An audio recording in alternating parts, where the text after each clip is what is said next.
ప్రసంగంలో అన్నట్టుగా ఆ పేపర్లో వచ్చినది ఈనాడు ఏదైనా సరిగ్గా గుర్తులే. అంటే భవిష్యత్తు ఇప్పుడు పవన్ కళ్యాణ్ గారు ఏమంటారంటే భవిష్యత్తు కూటమిదే అంటారు. కానీ తెలుగుదేశం చంద్రబాబు నాయుడు గారు ఏమన్నారంటే భవిష్యత్తు తెలుగుదేశం అంటే భవిష్యత్తు జనసేనకి లేదు అని. అది జనసేన వాళ్ళు ఎలాగా అన్వయించుకుంటారన్నది వాళ్ళ ఇష్టం. నాకు తెలుసున్నది నేను చెప్తా.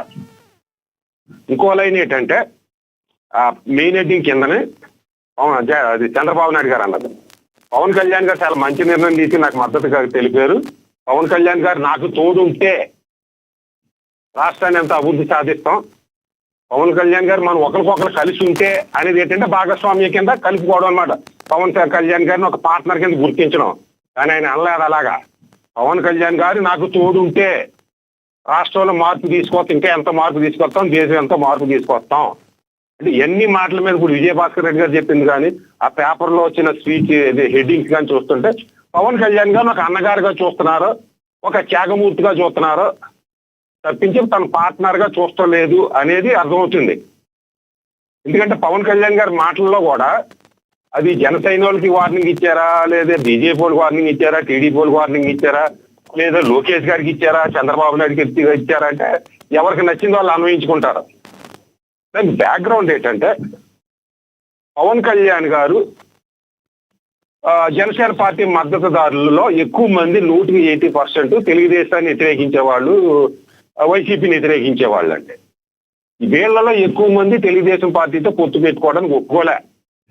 అయితే ఎందుకు ఒప్పుకున్నారంటే పవన్ కళ్యాణ్ గారు ఏదో ముఖ్యమంత్రి అవుతాడు ఇయ్యాలి కదా రేపన్నా అన్న పార్టీ ఎదుగుతాదని. ముఖ్యమంత్రి అయ్యే సూచనలు కనిపించలేదు, పార్టీ ఎదిగే సూచనలు కనిపించలేదు అని వైసీపీ విపరీతమైన ప్రచారం చేస్తుంది. అది నిజమాబద్ధం అనేది పక్కన పెడదాం. మొసల కన్నీరు కూడా కాదు. ఇప్పుడు మన మోహన్ రెడ్డి గారు ఎలాగైతే చెప్తున్నారో మా జనసేన పార్టీకి అన్యాయం జరిగిపోతుందని, లక్ష్మీకాంత్ గారు కూడా అంత అలా చెప్పలేరు. బహుశా అన్యాయం జరుగుతూ లేదనే చెప్తారు. సో ఇంకొక పక్కన తెలుగుదేశం పార్టీ తన పార్టీని పెంచుకుని తన కార్యకర్తలు కలుస్తుంటే పవన్ కళ్యాణ్ గారు తన కార్యకర్తలు కలుసుకోలేకపోతున్నాడు. చివరికి తనకి అన్నయ్యగా మా నాగబాబు గారు కూడా మంత్రి పదవి ఇవ్వలేకపోతే విమర్శిస్తే మళ్ళీ ఎక్కడ స్ప్లిట్ అవుతుందో, మళ్ళీ కూటమి ఎక్కడ దెబ్బతింటుందో అనే భావంతో నేనే వద్దానని సరిదిప్పుకుంటున్నాడు. తన కార్యకర్తలు కలవలేకపోతున్నాడు, తన నాయకులు కలవలేకపోతున్నాడు. ఎందుకంటే ఆయనకి తెలుసు కార్యకర్తలు గ్రౌండ్ లెవెల్లో జనసేన పార్టీ కార్యకర్తలకి టీడీపీ మద్దతుని ఇవ్వటం లేదు, టీడీపీ కలుపుకోవట్లేదు, బానిసలుగా చూస్తుంది. అటువంటి పరిస్థితుల్లో తన కార్యకర్తలు తన నాయకులు కలుపుకుంటే కంప్లైంట్లు వస్తాయి. కంప్లైంట్లకి రెస్పాండ్ అవడం మొదలు పెడితే మళ్ళీ కూటమిలో స్ప్లిట్ అవుతుంది.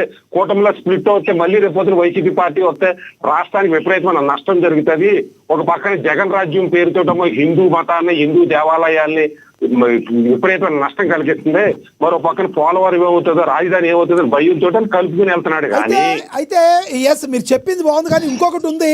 ఏదైతే పవన్ కళ్యాణ్ గారు మాట్లాడిన మాటలు కానీ ఆయన తీసుకుంటున్న నిర్ణయాలు కానీ ఆది నుంచి కూడా రేపొద్దున టీడీపీకి ఒకవేళ బయటకు వచ్చి విడిగా వెళితే ఆయనకి ఎటువంటి చేతులకి మురికి అంటకుండా తప్పించుకునే విధంగా ఉందని వచ్చే మాటల్లో వాస్తవం ఉందంటారా? ఎందుకంటే ప్రతి దగ్గర కూడా ఆయన అభిప్రాయం చెప్తున్నారు కదా ఆయన. సార్ నేను అక్కడికి వస్తున్నా.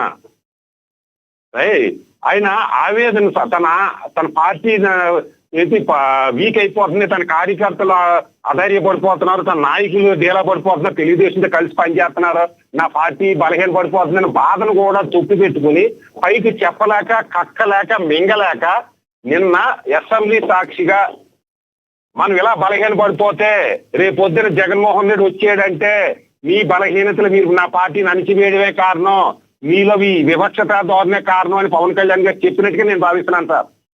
అయితే మీరన్నట్టుగా పవన్ కళ్యాణ్ గారు మొదటి నుంచి కూడా హోంశాఖ నాకు ఇస్తే మార్పులు తీసుకొచ్చేవాడిని అని కానీ, టీటీడీ చైర్మన్ రాజీనామా చేయాలన్నప్పుడు కానీ వీళ్ళన్నీ వాళ్ళు ఎలా స్పందించారు, బీవీఆర్ నాయుడు గారు ఎలా స్పందించారు, లోకేష్ గారు ఎలా స్పందించారు, అక్కడ పిఠాపురంలో వర్మ ఎలా బిహేవ్ చేస్తుంటే చంద్రబాబు నాయుడు గారు కంట్రోల్ చేయాల్సిన చంద్రబాబు నాయుడు గారు ఎలా ఎంకరేజ్ చేస్తున్నారో, జ్యోతి నెహ్రూ గారు అబ్బాయి ఎలా మాట్లాడుతున్నారు, జ్యోతి నెహ్రూ గారు ఎలా మాట్లాడుతున్నారో, ఒక మహాశైల రాజేష్ లాంటి జనసేన ఓడింతని మహాశైల రాజేష్ పక్కలో ఎలా సంఖ్యలో పెట్టుకుంటున్నారో, జనసేన నాయకులు అంచేస్తున్న టీడీపీని ఇప్పటికీ కూడా మరి మీరు కలిసి పనిచేయండి, మీరు మనం జనసేన కలిసి పనిచేస్తే తప్ప రేపు పొద్దున్న మన కూటమి విజయం సాధించలేదు, రేపు పొద్దున అమరావతి పరిస్థితి ఏంటి, మన పార్టీ పరిస్థితి ఏంటి అన్న ఆలోచన టీడీపీలో రావటం లేదు.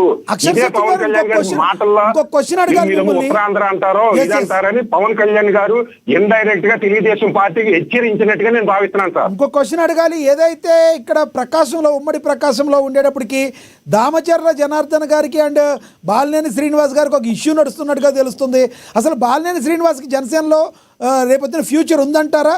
అసలు వాళ్ళిద్దరూ ఉంటే ఏ రకంగా ఉండిపోయే అవకాశం ఉందంటారు? సార్ బాలినేని శ్రీనివాస్ గారికి ఫ్యూచర్ ఉంటుందా లేదా అన్నది ఈ డిబేట్ లో మనం ఇప్పుడు ఒక్క మాటలు చెప్పలేను. కానీ అయితే బాలినేని జనార్దన్ గారు వచ్చి నేను ఒప్పుకోవాలని దామచర్ల జనార్దన్ గారు మాత్రం గట్టి ఒత్తిడి తీసుకొస్తున్నారో ఆ ఒత్తిడికి చంద్రబాబు నాయుడు గారు లొంగారన్నట్టుగా నేను భావిస్తున్నాను సార్. ఎందుకంటే అన్ని లీజులు కంటిన్యూ అవుతున్నాయి, బాలినేని శ్రీనివాస్ గారు లీజ్ ఏమో ఆపేసారు సార్. అంటే పవన్ కళ్యాణ్ గారి మీద కక్షతో బాలినేని శ్రీనివాస్ గారు లీజ్ ఆఫ్ చేసేసారా, లేకపోతే ఏదైనా టెక్నికల్ రీజన్స్ ఉన్నాయా? ఇటువంటి వాటిని అన్ని తెలుగుదేశం వాళ్ళు నన్ను అనుకోవచ్చిన తెలుగుదేశానికి వ్యతిరేకం అని కాదండి. నేను కూటమి ఉండాలని కోరుకుంటున్నాను, రేపు కూడా ఉండాలని కోరుకుంటున్నాను, ఎందుకంటే వైసీపీ అధికారులు రాకూడదని. కానీ కూటమి ఉండాలని తెలుగుదేశం వాళ్ళు కోరుకుంటున్నారా? చంద్రబాబు నాయుడు గారు కోరుకుంటున్నారా? లోకేష్ గారు కోరుకుంటున్నారా? కోరుకుంటే కలిసి ఉండాలని ప్రతిపాదన చేయండి, పబ్లిక్ గా మాట్లాడండి, జనసేనకి విలువ ఇవ్వాలని చెప్పండి. లేకపోతే నా మాటలు యారు మీకు రుచించకపోవచ్చు. రేపొద్దన్న ఈ మీలో అనైక్యతే, ఈ జనసేనని అణిచివేద్దారని మీ ధోరణే ఈ కూటమి విచ్ఛిన్నానికి కారణం అవుతుందేమో ఆలోచించమని చెప్తున్నాను నేను. వైసీపీకి రేపొద్దు ఇవాళ ప్రతిపక్షాలు గోలాడుతున్నాయి. ఇది వైసీపీకి రేపొద్దు అధికారం రావడానికి అవకాశం వచ్చిందంటే ఆ తెలుగుదేశంలో స్పష్టమైన వైఖరి లేకపోవడం వల్ల కూటమి ధర్మాన్ని పాటించకపోవడమే కారణం అవుతుందేమో నేను భావిస్తున్నాను సార్. జనసేన ఎలా రియాక్ట్ అవుతుంది, టీడీపీ ఎలా రియాక్ట్ అవుతుంది అన్నది నాకు అనవసరం. ఎనలిస్ట్ గానే చెప్పదలుచుకున్నాను, నేను చెప్పా. రైట్ సార్, మీ అభిప్రాయం అర్థమైంది, అందుబాటులో ఉన్నది కంక్లూడ్ చేద్దరు. కానీ ఎస్ లక్ష్మీకాంత్ గారు నమస్తే అండి. నమస్తే అండి. లక్ష్మీకాంత్ గారు ఏం జరుగుతుంది? టీడీపీ జనసేన కూటమి బీజేపీ కలిసి వెళ్ళాలేమో అంటారు పక్కన మీ పవన్ కళ్యాణ్ గారు. కానీ టీడీపీ నుంచి ఎందుకు ఎవరు కూడా అలాగే కలిసి వెళ్దాం, అలాగే వెళదాం బ్రదర్ ఒక్కసారి కూడా చంద్రబాబు గారిని లోకేష్ గారిని మాట్లాడతలేదు? కారణం ఏంటంటారు? సార్ మీకు ప్యానల్ సభ్యులకి వీక్షకులకి అందరికీ నమస్తే అండి. నా వాయిస్ క్లారిటీయా sir? Yes please. Sir Pawan Kalyan గారిది ఆది నుంచి కూడా ఆయన బాడీ లాంగ్వేజ్ కానీ ఆయన మాట్లాడే మాటలు కానీ రాజకీయంగా లేకపోయినా కానీ సినిమా హీరోగా ఉన్నప్పుడు కూడా దేశం పట్ల కానీ ఆయనకి తెలుగువారి పట్ల కానీ ఆయనకి అమితమైన ప్రేమ గౌరవం. ఆయన ఇప్పటికి కూడా పలుసార్లు ఆ విషయాన్ని గురించి ప్రస్తావిస్తూ ఉంటారు, మాట్లాడుతూ ఉంటారు కూడా. అంటే నిన్న ఈ శాసనసభ మండలిలో జరిగింది ప్రధానంగా ఏం జరుగుతుందంటే తెలుగువాడికి జరుగుతున్న తీరని లోటు గురించి. అంటే ఇది ఎట్లాగంటే అండి, పుట్టి శ్రీరాములు గారు లాంటి వ్యక్తి ఆంధ్ర రాష్ట్రం గురించి ఆమరణ నిరాహార దీక్ష చేసి మొత్తం ఆయన 56 రోజుల పాటు చేసిన తర్వాత ఆయన చనిపోవడం అయితే జరిగింది. ఆయన ప్రాణత్యాగం అనేది తెలుగువారికి గుర్తించుకోవాల్సిన విషయము. ఇవాళ రోజున మనం ప్రతి ఆంధ్ర రాష్ట్రం అవుతున్నప్పుడు పుట్టి శ్రీరాములు గారు విగ్రహం వేయడం ఒకటే పరిమితం కాదు అనకుండా పవన్ కళ్యాణ్ గారు నేను మొన్న చిరంజీవి గారి విషయం ఒకటి ప్రస్తావన వస్తే మీ డిబేట్ లో నేను ఒక మాట ప్రస్తావించాను, మీకు గుర్తుందో లేదో.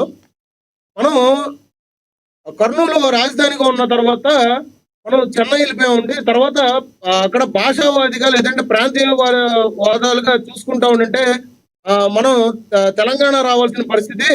మరి అక్కడ మొత్తం సంపాదించుకున్న ఆస్తులు మళ్ళీ అక్కడ అమ్ముకొని మళ్ళీ పొట్ట చేతి పట్టుకొని ఏది మొగలు సామాన్యుడిలాగా ఇవాళ ఇక్కడ రోజున బంజారాహిల్స్, జూబ్లీహిల్స్ లాంటి ప్రాంతాలకు వచ్చి మళ్ళీ మొదటి నుంచి మన జీవన విధానం ప్రారంభించడం అయితే జరిగింది. ఆ చిరంజీవి గారు అది ఉద్దేశించి మాట్లాడిన మాటల్ని దాన్ని వ్యంగ్యంగా మాట్లాడుతూ కొంతమంది యూట్యూబర్స్ చిరంజీవి గారిని మాట్లాడారు అన్నట్టుగా మనం చూసుకున్నాం.